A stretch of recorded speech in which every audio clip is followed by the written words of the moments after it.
जय हिंद एवरीवन। आज हम इस वीडियो में बात करेंगे एयरफोर्स एक्स और वाई ग्रुप का जो मेडिकल है वो किस तरीके से होता है और किस तरीके से हम उसमें पहली बार में ही क्लियर कर सकते हैं या फिर जो कैंडिडेट को प्रॉब्लम्स आ रही हैं उनके बारे में। ये आप भलीभांति जानते होंगे कि फेज़ 2 कंप्लीट हो चुका है और जिन बच्चों का फेज़ 2 क्लियर हुआ है वो मेडिकल में जा रहे हैं और कुछों की डेट आगे भी होगी। तो उनके लिए ये वीडियो है कि आप इस वीडियो से ये देख सकते हैं कि जो पीछे कैंडिडेट गलतियां कर चुके हैं और उन्हें रीमेडिकल मिले हैं वो आप ना करें। तो हम पहले बात करेंगे कि क्लियर करने के लिए आप किन किन चीज़ों का ध्यान रख सकते हैं। पहला कि आपकी जो हाइट है वो मेनली जो उसकी एलिजिबिलिटीज़ हैं एयरफोर्स की वो उसको क्लियर कर रही होगी और ये तो नॉर्मल है, आपको फॉर्म भरने से पहले ही आपको इसकी जानकारी होगी। दूसरा ईयर, यदि आपने ईयर बैग्स को क्लीन नहीं कराया है तो सबसे पहले इसे करा लेना, क्योंकि ये छोटा सा पॉइंट होता है बट पॉइंट मिलने के बाद रीमेडिकल मिलता है और वहाँ पर एक स्पेशलिस्ट चेक करते हैं जिसकी वजह से बच्चों को प्रॉब्लम आ जाती है। आगे बात करेंगे हम फ्लैट फुट की। इसमें यदि आपको फ्लैट फुट है तो ऐसी ये बीमारी नहीं है जिसको एट रैंडम ठीक किया जा सकता है, इसके लिए एक लॉन्ग प्रोसेस चलता है। यहाँ से यदि आप क्लियर हो जाते हैं आसानी से तो ये मानिए कि आपने बहुत बड़ा स्टेप मेडिकल में पार कर लिया। नेक्स्ट स्टेप होता है दांतों का, टीथ। इनको पहले ही क्लीन करवा कर जाएं ताकि उनको बहाना ना मिले आपको एक पॉइंट देने का। यदि आपके टीथ कम संख्या में कम या ज़्यादा हैं तो उससे ना घबराएं, बल्कि गंदे नहीं होने चाहिए, इनमें जो महल होता है वो नहीं होना चाहिए जिससे कि वहाँ के जो डॉक्टर हैं वो पहले ही आपको पॉइंट दे देंगे, तो उससे बचना है आपको। नेक्स्ट है ब्लड और यूरिन टेस्ट। इसको भी आप मेडिकल में जाने से पहले चेक करा लें। ब्लड की यूनिट जरूर पता कर लें कि आप में कितना ब्लड है, कितना यूनिट ब्लड है, क्योंकि गर्ल्स में सबसे ज़्यादा प्रॉब्लम ब्लड में ही आती है क्योंकि उनमें कम ब्लड मिलता है, तो इस वजह से रीमेडिकल मिल जाता है और जिसकी वजह से वो आउट भी हो जाती हैं। नेक्स्ट हम बात करते हैं वेट की। तो मैंने आपको इस चैनल पर एक शॉर्ट वीडियो प्रोवाइड कराई है जिसमें आप अपनी हाइट के अकॉर्डिंग वेट का प्रोपोर्शनल देख सकते हैं और वहाँ से लगा सकते हैं कि आपको किस रेंज में वेट रखना है अपना। नेक्स्ट है टैटू। यदि आपकी बॉडी पर कोई भी टैटू या कोई भी ऐसा बर्थ मार्क नहीं है जो 15 सेंटीमीटर से ज़्यादा हो तो आप बेफिक्र होकर जा सकते हैं, वो क्लियर हो जाएगा आपका।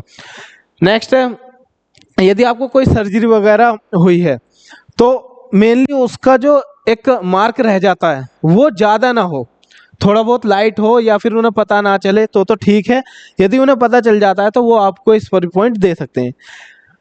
और इस तरीके से यदि हम ओवरऑल देखें तो इन सारे पॉइंटों को आप ध्यान में रखते हुए जहाँ छोटे छोटे पॉइंट मिल सकते हैं उनको क्लियर कराने के बाद आप पहली बार में मेडिकल को पार कर सकते हैं। बट अब हम बात करेंगे उन कैंडिडेट की जो रीमेडिकल पाते हैं या रीमेडिकल मिलता है जिन्हें उन्हें किस गलती की वजह से या किस चीज़ों में रीमेडिकल मिल सकता है।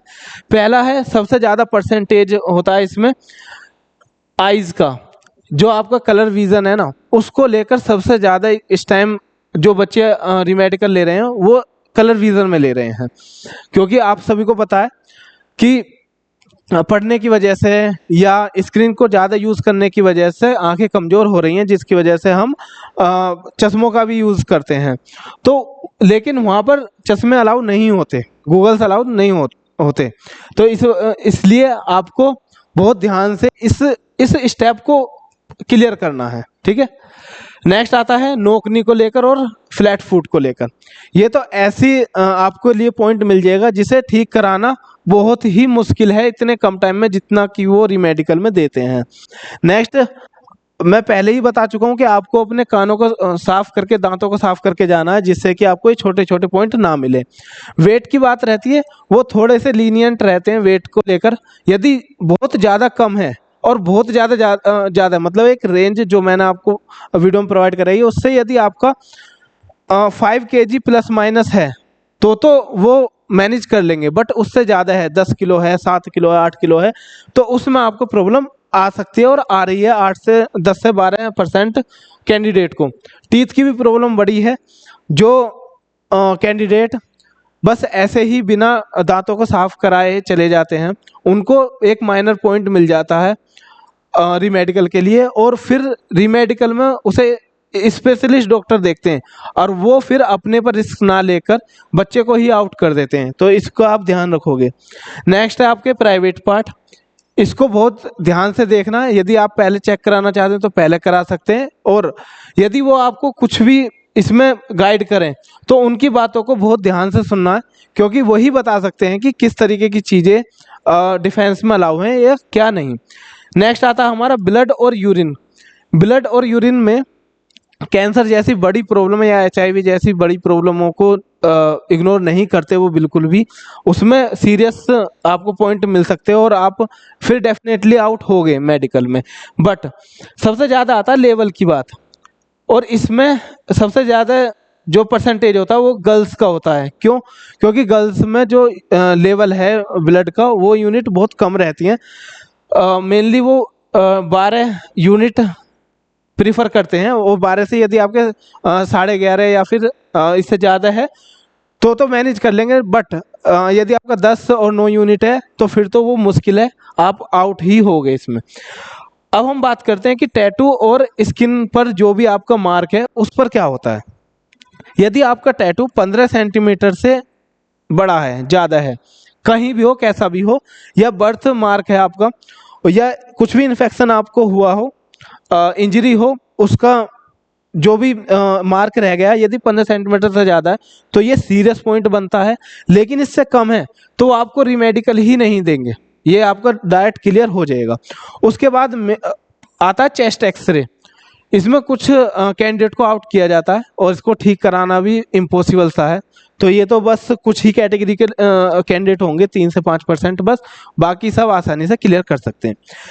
इसके बाद यदि आपको कुछ भी डाउट हो या गाइडेंस की ज़रूरत हो कि हमें किस किस चीज़ का ध्यान रखना चाहिए या किस तरीके से पर्टिकुलर प्रॉब्लम को हम देख सकते हैं, तो आप इस नंबर पर मैसेज कर सकते हैं, व्हाट्सएप मैसेज कर सकते हैं, जिससे मैं आपसे पर्सनली, अगर आपकी प्रॉब्लम सोल्व करने लायक है तो मैं आपसे डायरेक्ट कांटेक्ट करूंगा, आपसे बातचीत होगी कि किस तरीके से आप अपने मेडिकल को आसानी से क्लियर कर सकते हैं। उसके बाद जिनका भी फेज 2 रह रहा है और आगे भविष्य में आने वाले इसी महीने में है, वो भी इस नंबर पर मैसेज करके बता सकते हैं। कुछ टिप्स होंगी, कुछ गाइडेंस होगी, वो भी हम फ्री ऑफ कॉस्ट प्रोवाइड कराएंगे। बस आपकी समस्या, आपकी प्रॉब्लम जो है वो जेन्युइन होनी चाहिए और आप सीरियस कैंडिडेट होने चाहिए। आगे की हम अपडेट आगे आने वाली वीडियो में देते रहेंगे।